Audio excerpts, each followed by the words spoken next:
should we fear death? Death is not something that many people want to think about.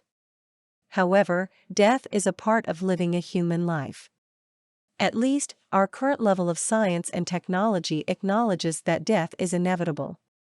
Is death something to be afraid of, or is death something to look forward to? The answer may depend on who you talk to. Aside from the obvious religious answers, what body of information exists that can help us to approach this question with some degree of logical thinking? When exacting scientific evidence is lacking, our only option is to consider the anecdotal or subjective experiences that others have had. Fortunately, there is a body of information that leads to the formation of some interesting thoughts on the subject of death and what it is or what it might lead to. Each person is encouraged to draw their own conclusions. Yet, I would like to share some of my thoughts and opinions on the matter. Many people who have a near-death experience have strikingly similar experiences. There are some who report a horrible experience, but the majority report more positive experiences. Some may have gone to a terrible place, while others seem to leave the pain of the mortal body behind and experience an interesting journey before they revive. Both kinds of experiences have been recorded. One striking similarity is the life review process. This has been reported as a review of one's entire life where each event is played out before your eyes. People that have experienced this process say that you suddenly become aware of how you affected the people you interacted with during your life. If you did something that caused them pain, you may become cognizant of those feelings as if you were experiencing them yourself.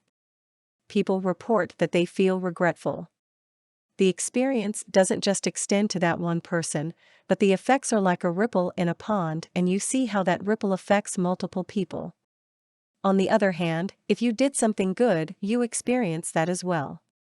It does appear that the good things involve acting from compassion.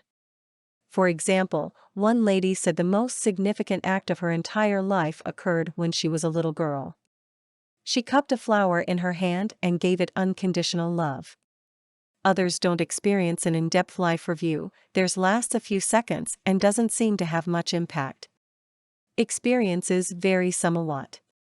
However, the fundamental similarities remain. Can a person change as a result of a near-death experience? I was struck by the example of one person who was a self-described atheist and hateful person. After his near-death experience, he became a minister and a kinder, gentler soul. The change was not only noted by himself, but also by his family members. Wouldn't it be fascinating to actually talk to a person who has had a near-death experience? I remember listening to a gentleman named Dan Ion Brinkley talk about his NDEs, near-death experiences. He actually had more than one in his life due to an unfortunate propensity to attract lightning.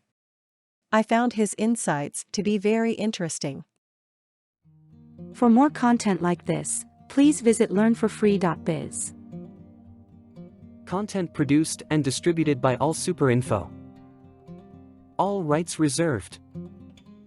Transform your old articles and ebooks into brand new audio content and use it to create podcasts or videos for your YouTube or TV channel. Visit allsuper.info and ask our live support for details.